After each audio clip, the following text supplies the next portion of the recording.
Good morning all of student. Last classes में हम लोगों ने बोर मॉडल के द्वारा हमने कक्षीय त्रिज्या निकाली थी, ऑर्बिटल रेडियस ऑफ ऑर्बिटल।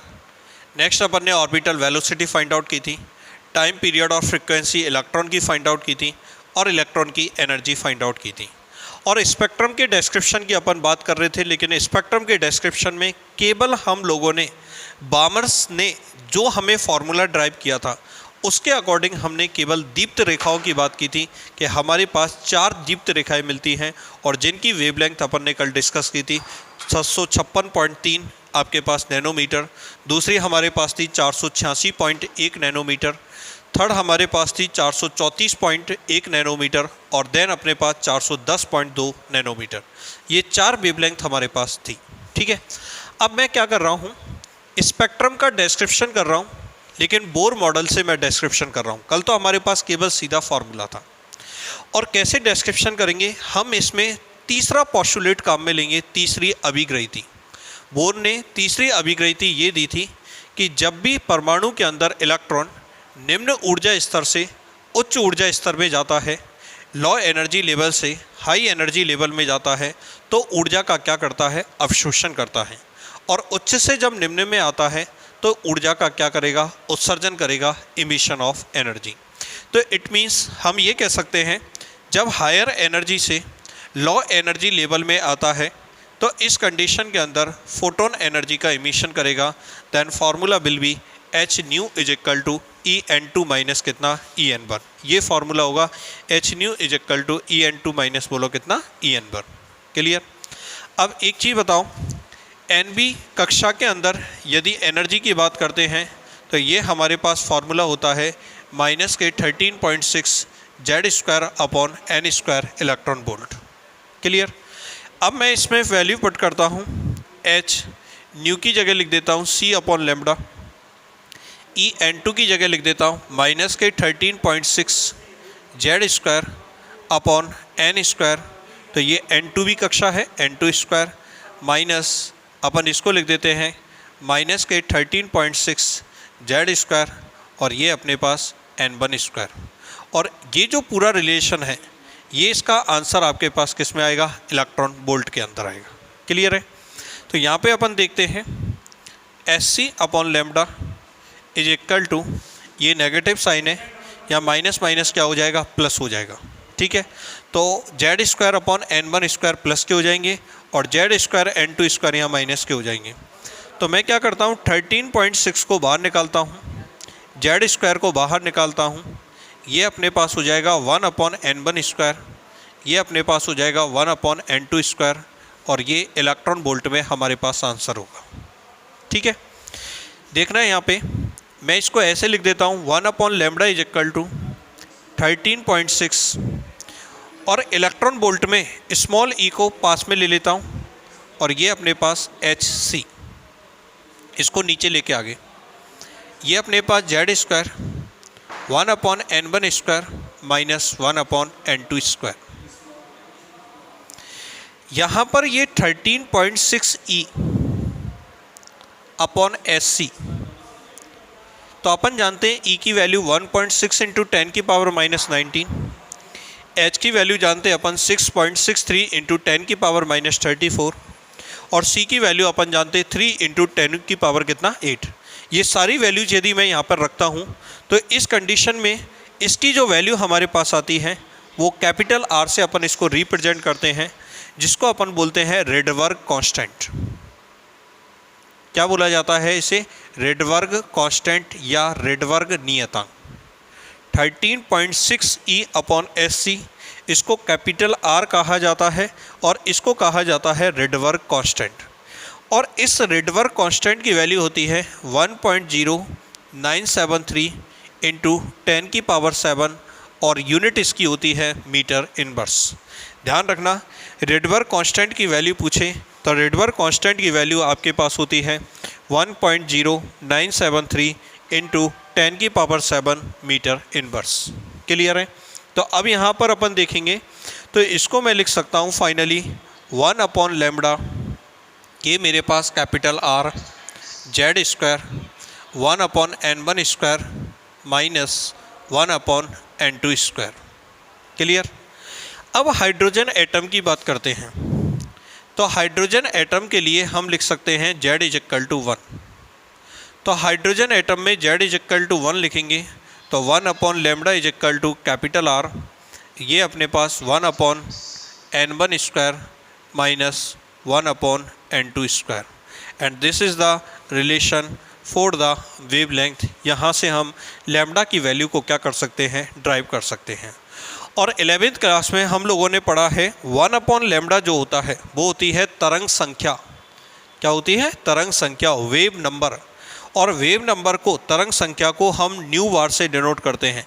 तो अगर न्यू बार पूछे तो इसको ऐसे लिख सकते हैं, nu bar is equal to 1/λ is equal to capital R, और ये अपने पास 1/n1 square minus 1/n2 square. Clear है।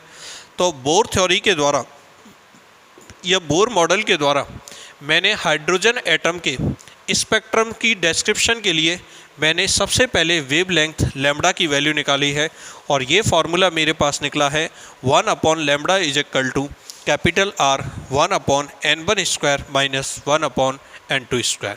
ठीक है। अब हाइड्रोजन स्पेक्ट्रम में हमारे पास बहुत सारे ऑर्बिटल्स होते हैं, first orbital, second orbital, third orbital, ऐसे बहुत सारे हमारे पास क्या होते हैं, ऑर्बिटल्स होते हैं। तो जैसे अगर मैं बात करूं, ये फर्स्ट ऑर्बिटल की बात करते हैं, n इज इक्वल टू 1। इसकी एनर्जी वी नो डेट कितनी होती है, बोलो, माइनस के 13.6 इलेक्ट्रॉन वोल्ट।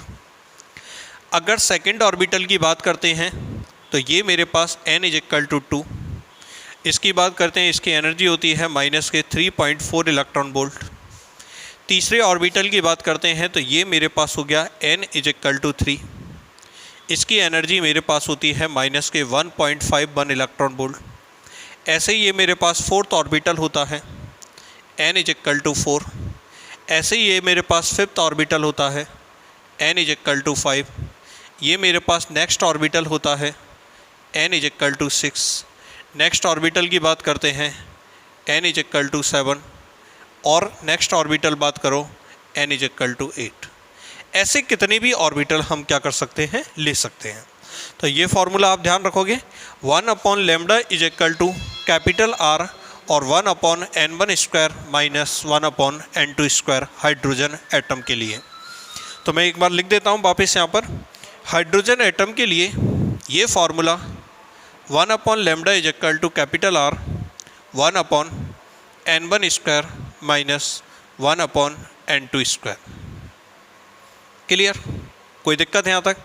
अब अपन देखते हैं इसके हिसाब से यदि हाइड्रोजन एटम की स्पेक्ट्रम सीरीज़ के बारे में बात करते हैं। किसके बारे में बात करते हैं? स्पेक्ट्रम सीरीज़ या स्पेक्ट्रम श्रेणियों के बारे में बात करते हैं। तो 5 प्रकार की स्पेक्ट्रम श्रेणियाँ हमारे पास होती हैं। 5 प्रकार की स्पेक्ट्रम श्रेणियाँ या स्पेक्ट्रम सीरीज़ हमारे पास होती हैं। पहली जो सीरीज़ होती है वो हमारे पास होती है लाइमन सीरीज़, लाइमन श्रेणी। कौन सी सीरीज़ होती है? Lyman series. दूसरी सीरीज़ के बारे में डिस्क्रिप्शन करेंगे तो ये हमारे पास होती है बामर सीरीज़, बामर श्रेणी, लाइमन सीरीज़। दूसरी हो गई बामर सीरीज़। तीसरी सीरीज़ के बारे में डिस्क्रिप्शन करेंगे तो तीसरी सीरीज़ हमारे पास होती है पाशन श्रेणी, पाशन श्रेणी। इसको लिख देते हैं पाशन सीरीज़। और चौथी सीरीज़ के बारे में डिस्क्रिप्शन करते हैं ब्रैकेट, ब्रैकेट श्रेणी।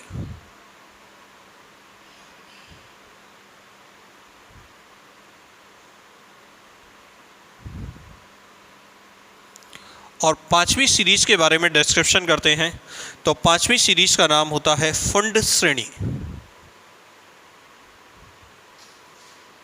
फंड श्रेणी। ध्यान रखना फंड की स्पेलिंग पी से स्टार्ट होगी, एफ की जगह। तो टोटल हमारे पास 5 सीरीज हमारे पास कंप्लीट हुई। पहली हुई लाइमन, दूसरी बामर, तीसरी पोजीशन, चौथी ब्रैकेट, पांचवी फुट।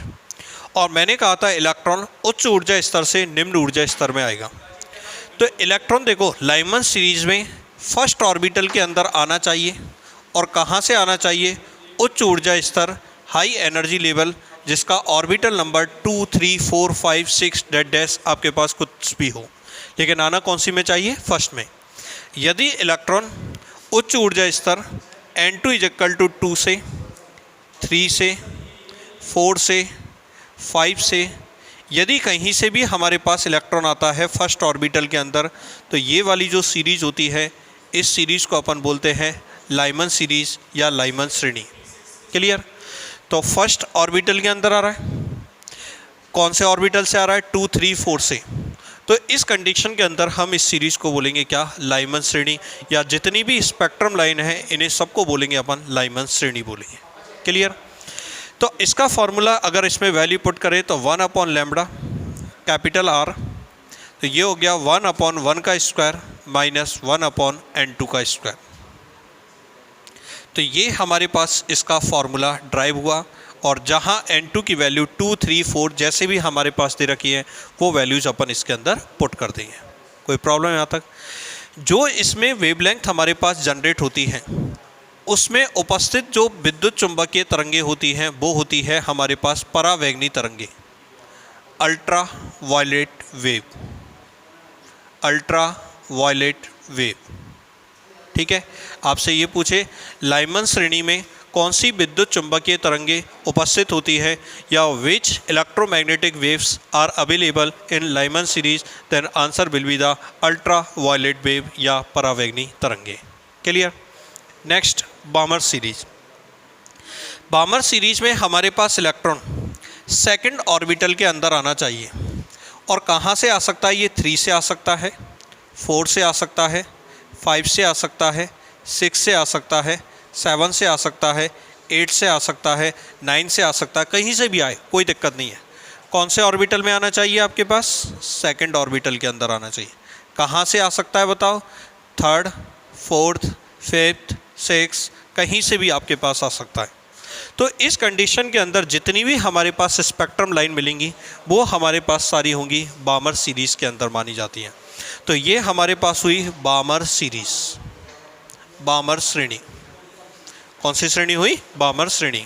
तो फॉर्मूला अपन ड्राइव करते हैं, तो फॉर्मूला हमारे पास हुआ 1/λ = कैपिटल R, और ये अपने पास 1/2 स्क्वायर माइनस 1/ बोलो कितना? N2 square. तो 1/2 स्क्वायर माइनस कितना? 1/N2 square. ये फार्मूला मेरे पास जनरेट हुआ। इसमें मोस्टली जो भी स्पेक्ट्रल लाइन अपने पास प्राप्त होती है वो दृश्य तरंगे होती हैं। कौन सी तरंगे होती हैं? दृश्य तरंगे, विजिबल लाइट। और कल अपन ने डिस्क्रिप्शन किया था, बामर सीरीज ने बामर ने जो फार्मूला दिया था वो सब विजिबल आपके पास वेव्स थी, दृश्य तरंगे हमारे पास थी। लेकिन दृश्य तरंगों के साथ साथ इसमें कुछ परावैगनी तरंगे भी हमारे पास उपस्थित होती हैं। कुछ हमारे पास परावैगनी तरंगे भी, अल्ट्रा वायलेट लाइटें भी हमारे पास क्या होती हैं? उपस्थित होती हैं। इन पांचों स्पेक्ट्रम श्रेणी में सबसे पहले जो श्रेणी की खोज हुई थी वो कौन सी श्रेणी की खोज हुई थी? बामर श्रेणी की खोज हुई थी। कौन सी श्रेणी की खोज हुई थी? बामर श्रेणी की हमारे पास खोज हुई थी। उसका रीजन कोई पूछे कि बामर श्रेणी की खोज क्यों हुई थी? क्योंकि इसमें दृश्य तरंगे उपस्थित होती हैं जो कि अपने को आसानी से दिखाई देती है। ये क्वेश्चन भी आपके पास बुक के पीछे दे रखा है कि बामर श्रेणी की सर्वप्रथम खोज हुई थी इन स्पेक्ट्रम श्रेणियों में से, तो इसका मुख्य कारण क्या था? तो आपके पास लिखोगे क्योंकि इसमें दृश्य तरंगे उपस्थित होती हैं और दिखाई देने के कारण अपन आसानी से पहचान सकते हैं कि हमारे पास स्पेक्ट्रम श्रेणियाँ क्या हैं? उपस्थित हैं। क्लियर है? तो ये बामर श्रेणी हमारे पास कंप्लीट होती है। नेक्स्ट, पाश्चन श्रेणी की बात। तो पाश्चन श्रेणी में क्या होगा? तीसरी कक्षा में हमारे पास इलेक्ट्रॉन आएंगे। तो कौन कौन से आ सकते हैं? चौथी से आ सकते हैं, पाँचवीं से, छठवीं से, सातवीं से, आठवीं से, कहीं से भी हमारे पास आ सकते हैं। ये पाश्चन स्पेक्ट्रम श्रेणी हमारे पास होगी। ठीक है, तो तीसरी कक्षा में इलेक्ट्रॉन आएगा, N1 = 3। कौन से आ सकता है बोलो? 4, 5, 6 डैश इनफाइनाइट, कहीं से भी आपके पास आ सकता है। क्लियर? अब वैल्यू पुट करते हैं अपन।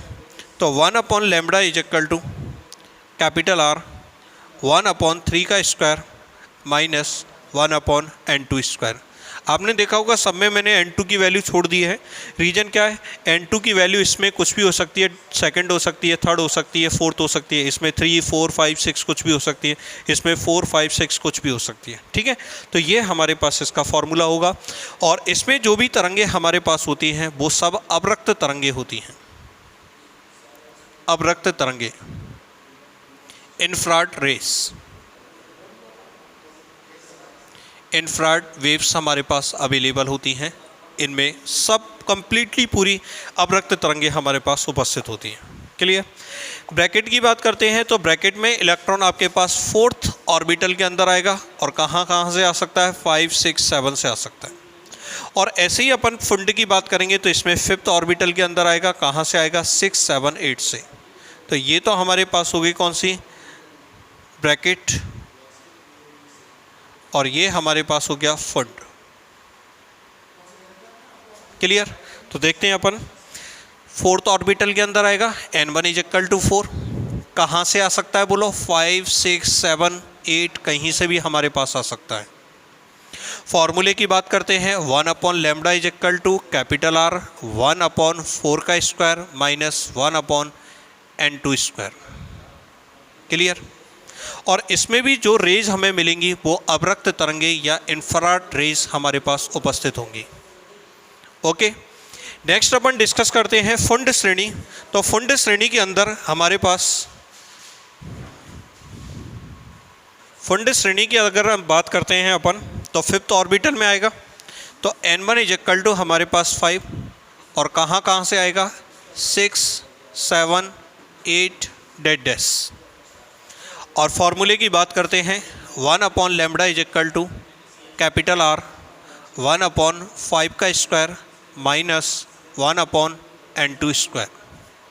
ठीक है।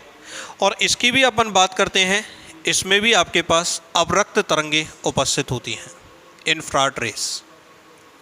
तो केवल इंफ्रारेड रेस जो होंगी वो आपके पास 3 सीरीज में होगी, पाश्चन के अंदर होगी, ब्रैकेट के अंदर होगी, फुंड के अंदर होगी। अगर अल्ट्रा वायलेट की बात करते हैं तो अल्ट्रा वायलेट में आपके पास लाइमन भी होगी और बामर भी होगी। और विजिबल लाइट जो होंगी या विजिबल वेव्स वो केवल हमारे पास बामर श्रेणी में उपलब्ध होती हैं। ठीक है। अब यहाँ पे जो न्यूमेरिकल आपके पास बनेगा, तो न्यूमेरिकल में क्या ध्यान रखना, आपसे एक क्वेश्चन तो कैसे पूछेगा कि लाइमन सीरीज़ की मैक्सिमम वेवलेंथ कैसे निकलेगी और मिनिमम वेवलेंथ कितनी होगी।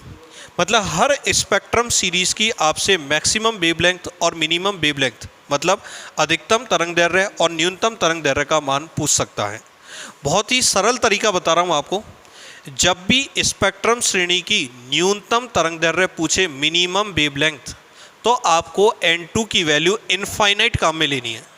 कोई सी भी स्पेक्ट्रम सीरीज हो, चाहे लाइमन हो, चाहे पाश्चन हो, चाहे ब्रैकेट हो, सब में अगर मिनिमम वेवलेंथ तो पूछता है तो n2 की वैल्यू इनफाइनाइट काम में लोगे। कोई दिक्कत। क्लियर है। जैसे किसी ने कहा इसकी वैल्यू निकालनी है अपने को मिनिमम वेवलेंथ, तो n2 की वैल्यू उठा के इनफाइनाइट रख दो। तो अगर मैं इनफाइनाइट रखता हूँ तो ऐसे ही तो लिखोगे 1/λ = R 1/1² - 1/∞²। और 1/∞ कितना होता है, 0। तो ये पूरा 0 में हो गया, 1/λ = R और ये हमारे पास 1/1, उल्टा करोगे λ = 1/R। और R की वैल्यू अभी मैंने आपको बताई थी 1.0973 × 10⁻⁷। लेकिन मैं आपको न्यूमेरिकल में बता देता हूँ, जब भी कहीं न्यूमेरिकल आप सॉल्व करो तो 1/λ की वैल्यू 1/R की वैल्यू सीधे आप 912 एंगस्ट्रॉम लिखो। कितना लिखना है, 912 एंगस्ट्रॉम। आपके क्वेश्चंस में आपको सॉल्व करने में कहीं दिक्कत नहीं आएगी, सीधा 1/R की वैल्यू को अपन 912 एंगस्ट्रॉम काम में लेंगे। ठीक है ना। तो इससे न्यूमेरिकल आपके पास जल्दी से सॉल्व हो जाएगा, क्योंकि आप सॉल्व करोगे 1.0973 को तो टाइम लग सकता है। 912 एंगस्ट्रॉम काम में लो। तो ये मिनिमम वेवलेंथ मैंने निकाल दिया, एक एग्जाम्पल भी आपके पास करा दिया। अब आती है मैक्सिमम की। तो मैक्सिमम अगर पूछे तो जैसे लाइमन सीरीज में कौन से ऑर्बिटल के अंदर इलेक्ट्रॉन आ रहा है, पहले में आ रहा है ना, फर्स्ट में। तो इसके ठीक ऊपर वाली कक्षा कौन सी है, दूसरी। तो मैक्सिमम निकालने के लिए n2 की वैल्यू 2 काम में लेनी है। इसकी अगर मैक्सिमम निकालनी है तो n2 की वैल्यू कौन सी लेनी है, 3 लेनी है।